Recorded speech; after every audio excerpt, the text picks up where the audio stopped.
Welcome.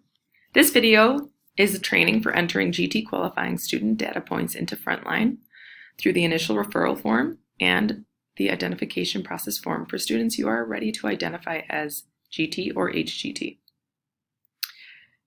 Before you continue, make sure you have gotten approval from 3 ID certified team members that this student has 3 qualifying data points and is ready to be identified. If you haven't, stop and go to the home page of the GT Teacher Point of Contact manual and go to the Identification tab to follow the steps given. If you have only 1 or 2 qualifying data points and aren't ready to identify and you want to add the student to your talent pool, go to the Talent Pool folder in Schoology. If you want to add 1 data point to a magnet eligible student but don't have 3, stop and go to the Advanced Schoology course in the Frontline folder. If you have 1 or 2 qualifying data points and aren't ready to identify, but your Schoology caseload is too full for adding talent pool, stay on this video. We will show you how to enter and store this data through the initial referral in this video. We will also continue on with next steps for those of you who have students with 3 data points that are approved by the ID team and ready to be identified. Let's begin. First, you log into Frontline at iep.dpsk12.org. In the search box in the upper right-hand corner, search your student ID name.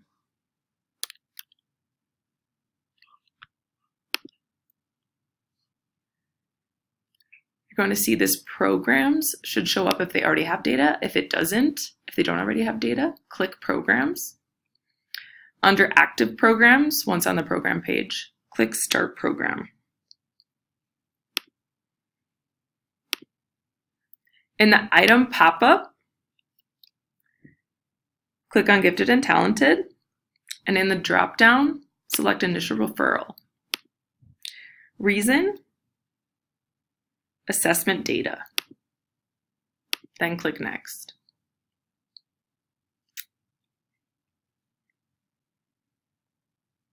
Then the initial referral form will open for that student with the day's date populated. You're going to click Add Comments and enter data using the following template: strength area, literacy, ability, achievement, observation, product performance, and supplemental. For any tests you enter, it should always be the test name, followed by the test date, and then the score.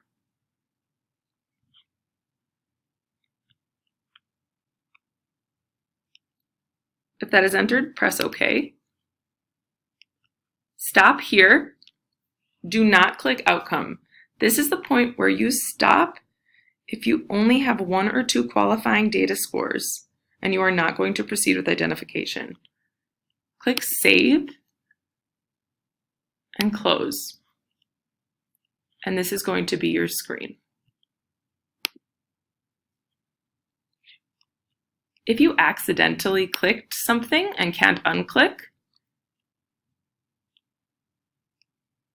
you're going to want to click back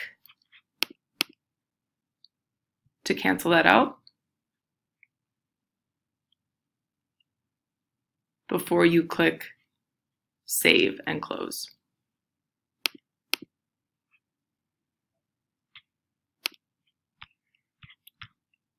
Since the student does have 3 data points and is ready to be identified, I'm going to keep going. If you are not identifying your student, you're going to not continue the video at this time. I have 3 qualifying data points. I'm going to click Continue to ID Process Form. I'm going to click Finalize. This should pop up with all of your data in there. Click Finalize again. Close Initial Referral. This will take you to the student's active programs page again, and in the green bar that states Pending Identification Assessment Process Form, click Create. Then click Next. This will bring up the Identification Assessment Process Form. Scroll down to the Parent Guardian Participant section. Click the empty box and it will populate the names of the students, parents. If parents were involved in the identification with the SIGs, click Add and additional names should pop up. Then you fill in the district participants. This is where you enter the 3 names of ID certified teachers who approve the identification.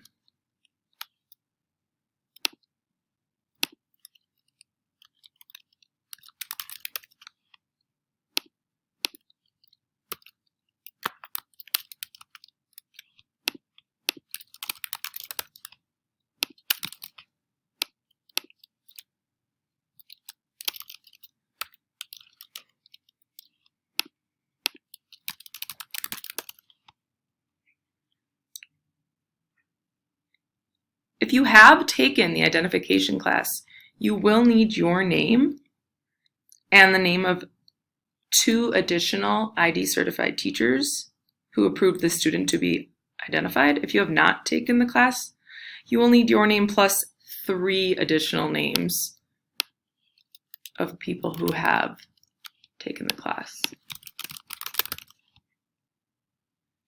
You can skip the non-district participants section. In the general or specific intellectual abilities section, if you have cognitive data, COGAT, Naglieri, or an individual IQ approved through DPS, click Yes. Then click the drop-down and select the correct assessment. For Is the assessment data contain? Always click No.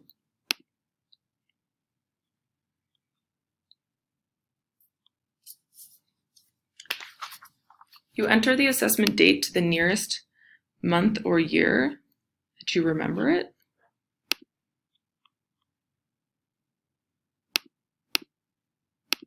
Or that you have logged. Then you enter the numerical data. For can this be used as a part of the body of evidence? Click Yes.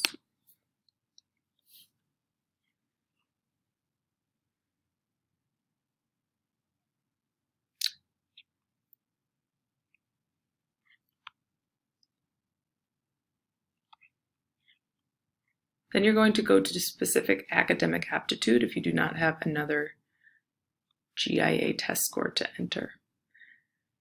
For was specific academic aptitude testing conducted, select Yes if you have a score here, select No if you don't. Yes.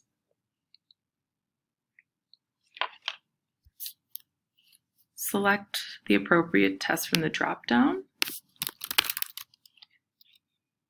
You can also select Other if the test you used that was approved is a test that is not listed in Frontline. And then under the Other box that pops up, type in the test that you used. Again, is the assessment data contained? Always click No. And then to the nearest date, you are going to enter the results.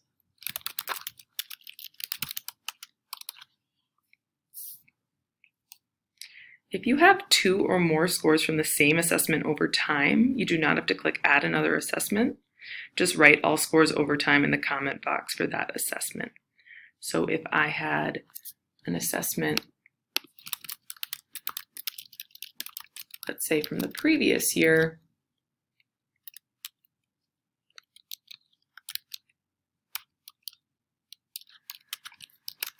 with a qualifying score, and also this year,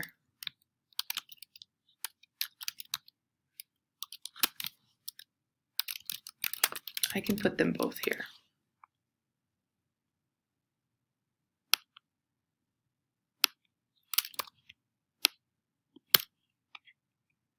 For can this be used as part of the body of evidence? Click Yes.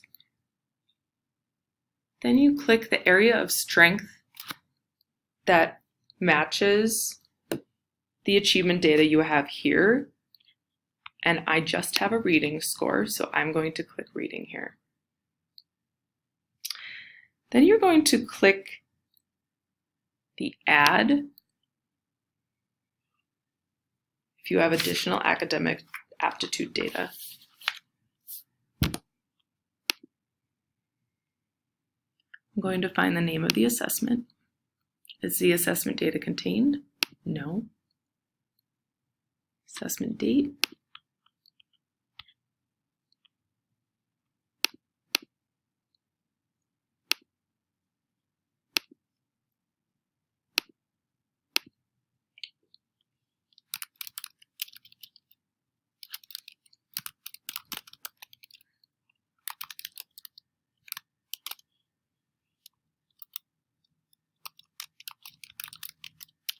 And then enter the numerical data.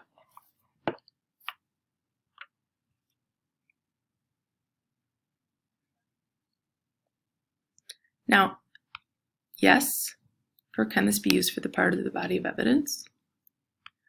For areas of strength, I'm going to click reading and math, because these are both associated with the achievement data from this box. Even if my identification summary will only be for one strength, in this case it will be reading, this will save data in case another strength area is eventually added to the identification and ALP. Again, click Add Box if you have additional academic aptitude data. This might be the case if you have a pathway without a cognitive score, or you have two different academic tests besides an observational scale that you have to add. For specific talent aptitude, skip creative and productive thinking, and skip leadership abilities, since this is for academic strength areas only. In the was any supplemental assessment conducted or information collected, click yes if you want to add any assessments, but usually this isn't something that we do for identification since we do have our 3 data points. So I'm going to click no, I don't have any supplemental. For identification summary, this is where you select the areas of giftedness that have supporting data from all of the assessments that were approved. Any notes you want to add in the summary, you can do so here. For would you like to print comments, always click yes.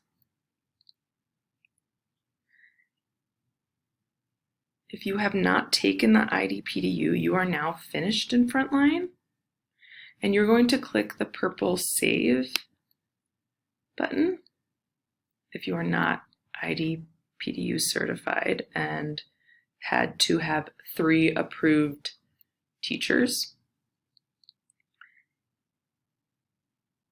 If you have taken the course and are certified for identification through the class, you are going to click Outcome, and the end date will populate when you click an outcome. You're going to either click Gifted GT or Gifted HGT, depending on the decision made by the team. You are not going to click anything below that. You then click Finalize.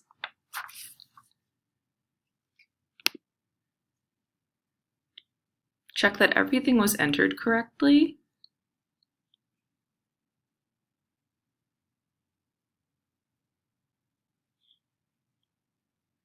Finalize again. And close identification process form. This will take you to the active program screen again. The leading arrow should now read GT with today's date. The green bar should appear with pending advanced learning plan. Make sure to rerun your reports after you identify students in order to add your newly identified students to the student group page that appears on the home screen of your Frontline account.